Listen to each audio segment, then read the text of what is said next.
एक औरत सूरज को ओढ़े हुए चांद पर खड़ी थी। हमारे लिए आज की पहली तलावत मुकाशफा की किताब 11वां बाब 19 और 12वां बाब 1 से 6 और 10 आयात तक।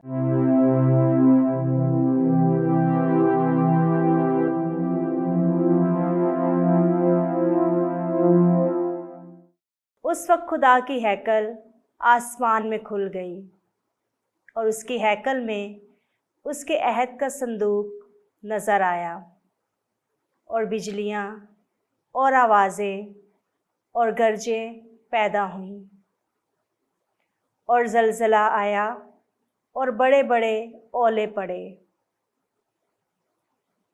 फिर एक बड़ा निशान आसमान पर नज़र आया, यानी एक खातून जो सूरज को ओढ़े हुए थी और जिसके पाँव के नीचे चाँद और सर पर 12 सितारों का ताज था।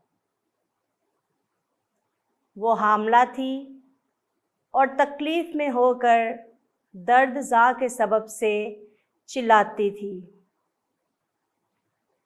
तब एक और निशान आसमान पर दिखाई दिया और देखो, सुर्ख रंग का एक बड़ा अजदहा जिसके 7 सर और 10 सींग थे और 7 ताज उसके सरों पर थे और उसकी दुम ने आसमान के तहाई सितारों को खींचकर ज़मीन पर गिरा दिया।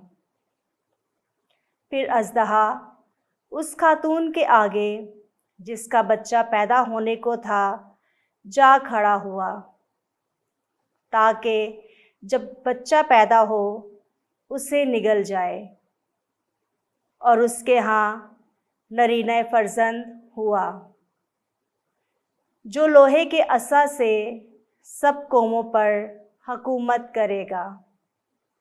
और उसका फर्जंद खुदा और उसके तख्त के पास तक उठा लिया गया और वो खातून बियाबान में भाग गई, जहाँ खुदा ने उसके लिए जगह तैयार की है, ताकि वहाँ 1207 दिन तक उसकी परवरिश की जाए।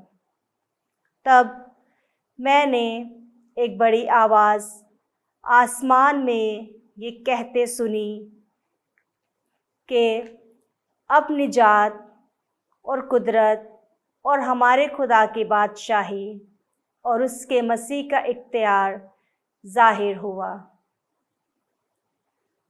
पाकलाम के पढ़े और सुने जाने पर खुदा की बरकत हो, खुदा का शुक्र हो। ज़बूर जमायती जवाब। मलका तेरे दाहिने हाथ उफ़ीर के सोने से मुज़य्यन खड़ी है। शाहों की बेटियां तेरा इस्तकबाल करती हैं। मलका तेरे दाहिने हाथ उफ़ीर के सोने से मुज़य्यन है। ऐ बेटी सुन, गौर करके कान लगा, अपनी कौम और अपने बाप का घर भूल जा। जमायती जवाब।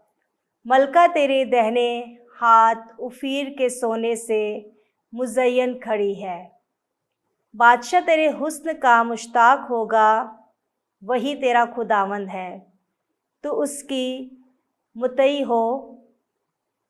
वो खुशी और शादमानी से पहुंचाई जाती हैं, वो शाही महल में दाखिल होती है।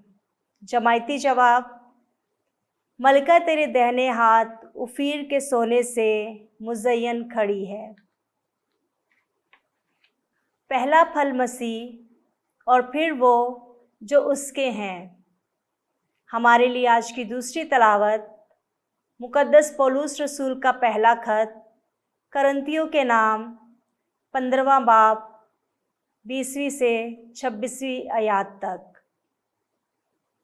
ऐ भाइयों, मसीह फ़ी अल हकीकत उनमें से जो सो गए हैं, पहला फल होकर मुर्दों में जी उठा है क्योंकि जब इंसान के सबब से मौत आई तो इंसान ही के सबब से मुर्दों की क़यामत भी आती।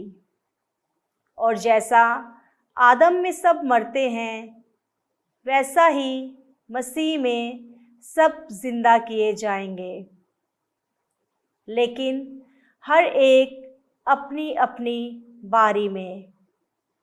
पहला फल मसीह, फिर वो जो मसीह की आमद पर उसके हैं, और उसके बाद खात्मा होगा, जब वो सारी हुकूमत और सारा इख्तियार और कुदरत नीस्त करके सल्तनत खुदा यानी पाप के हवाले कर देगा।